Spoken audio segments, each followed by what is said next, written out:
There are many events throughout the Cold War that led to the hope of détente, an end to the conflict. For example, the establishment of the hotline and the signing of the Partial Test Ban Treaty in 1963 after that Cuban Missile Crisis. There were several other nuclear treaties signed to get some semblance of control over that nuclear arms race. The Nuclear Non-Proliferation Treaty of 1968 limited the number of weapons by stating only those countries that already have nukes are allowed to have them. It seems like an odd treaty to sign. It's kind of like those who are in the club get to stay but no new members. But the focus was to stop the spread or proliferation by not sharing the technology secrets with those nation states who didn't already have the technology. In 1972, the Strategic Arms Limitation Treaty, or SALT, was signed to limit the number of ICBMs being built and limit the number of anti-ballistic missile sites, or ABMs. Why limit ABM sites? Because these sites are defensive instead of offensive. So if you have a bunch of ABM sites that protect your area from nuclear missiles, it gets rid of the deterrent, that idea of mutual assured destruction. You don't want countries to think they can launch such deadly weapons without worrying about the fact that they could also be destroyed. That would make the nation state reckless. There was a SALT II treaty, but it wasn't signed due to the conflict in Afghanistan in the 1980s. In 1982, the START, or Strategic Arms Reduction talks, moved to reduce the actual number of armaments. In other words, while SALT wanted to slow down the number of new weapons being built, START would actually start to destroy some of those stockpiles. As with some of the previous treaties, the United States actually had an advantage because cruise missiles weren't included. It was a new technology. In 1983, President Reagan announced the development of the Strategic Defense Initiative. The rest of us nicknamed it Star Wars.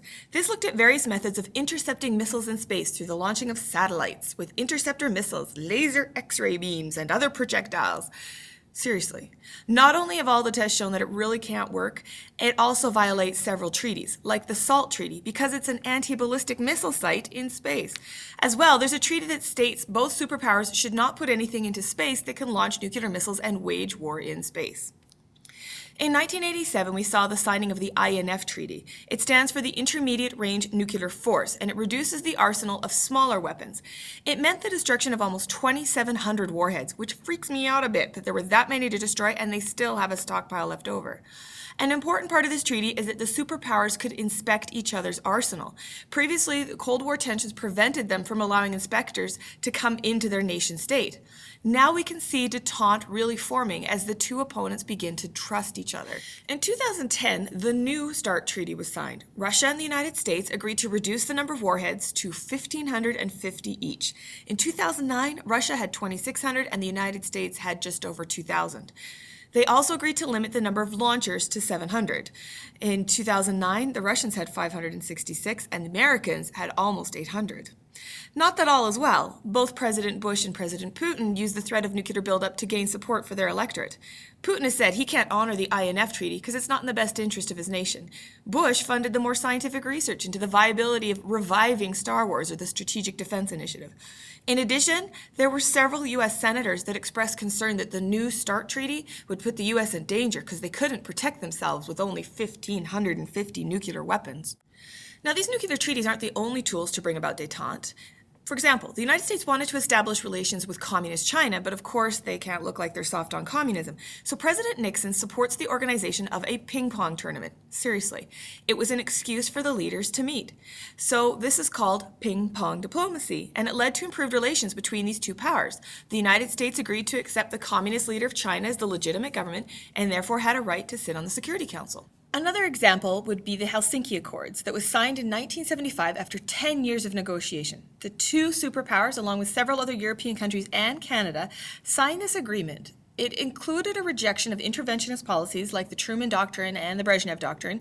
It settled European border issues that had been a problem since World War II and encouraged humanitarian cooperation and respect for human rights. This opened the door to some of the protest movements in the Soviet sphere of influence, as can be seen in the quote here. So how does it all end? Reagan uses the idea of the evil empire to get support for increased military spending. Remember how we talked about his trickle-down economics and that his supply-side economic policies didn't work so well at getting the U.S. out of debt because he increased military spending by $2.2 trillion? Well, the stagnant Soviet economy just couldn't compete with this level of spending, even though they were actually spending a higher percentage of their GDP on the military than the Americans. But that was because of the uprisings in satellite states and the war in Afghanistan. Remember, this is the Afghan war in the 80s, not the 2000s. As Gorbachev continues to promote glasnost and perestroika, Reagan adopts a more peaceful stance. Instead of calling them the evil empire, he calls out Gorbachev to prove that he's not all talk. Gorbachev did, in fact, implement many of the economic and political reforms, but unfortunately for him, instead of solving the problems of dictatorial socialism, it just led to the downfall of the Soviet Empire. We discussed the fall of the Berlin Wall earlier. That was the symbolic break in the Iron Curtain. Satellite states throughout the communist bloc found their people were no longer willing to accept communist rule. They wanted the liberalism enjoyed in the West. But the problem was they didn't have the institutions or the ideological background to easily switch to a liberal society. We looked at the economic collapse in the previous unit. In addition to the economy stumbling, ethnic conflict started to grow as people were allowed to express their opinions. People became more aware of problems in society like prostitution and drugs. There were seniors who couldn't believe the stories that were coming out on the free press, telling them that Stalin was not a wonderful father figure, but instead a monster who killed millions of people. What's interesting is that at the end of the 1980s, we basically see Eisenhower's domino theory, where he feared the spread of communism in Southeast Asia, happen in reverse. The Warsaw Pact dissolves, the several states break away from the Soviet bloc, and then the Soviet Union itself breaks into pieces. By 1991, the USSR no longer exists and becomes Russia once again. And of course, if there's no threat between the superpowers, there's no Cold War. So the end of the Cold War created an odd situation. After years of world wars, then a 45-year Cold War, suddenly the US was the sole superpower. We'd given the US the role of the world's policeman, going around with the threat of force to stop the spread of communism and tyranny. NATO, which had been created as a military alliance to help with this goal, suddenly had to question whether or not it still needed to exist now that the Soviet threat was gone.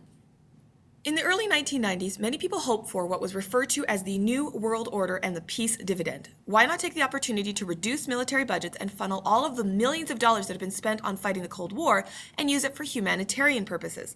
Unfortunately, we actually ended up seeing an increase in military spending, but that was due to things like the terrorist threats of the 2000s. But to get back to the New World Order, now the UN could play a greater role since the superpowers wouldn't be threatening to use their veto in the Security Council.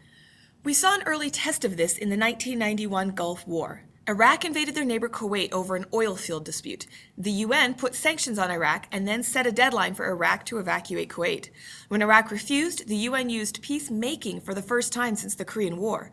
An international military coalition was able to easily defeat Iraq in a month, with only actually a few days of fighting, the rest of it being missile strikes into Iraq from warships and jets in the Gulf. So now the world can be a safer place with collective security being handled by the UN. But that momentary success was short-lived. The New World Order didn't mean a more peaceful world. Instead, we saw a significant increase in the number of civil wars, like Somalia, Rwanda, Haiti, Yugoslavia, Sudan. During the Cold War, the superpowers would quell these uprisings in countries within their spheres of influence. But now that those spheres had essentially disappeared, so did the outside influence. Today, NATO sees its role clearly as a defender against tyranny and terrorism. It can more easily take action against a rogue nation than the UN, which is often hampered by strict rules against violating sovereignty. For example, NATO led the mission in Afghanistan that started in 2002 after the 9/11 attacks. The military-industrial complex Eisenhower worried about still exists today, with lobbyists paid to influence politicians in Western nations and millions of dollars in sales to warlords around the world. So while the Cold War has ended, it doesn't mean an end to global conflicts.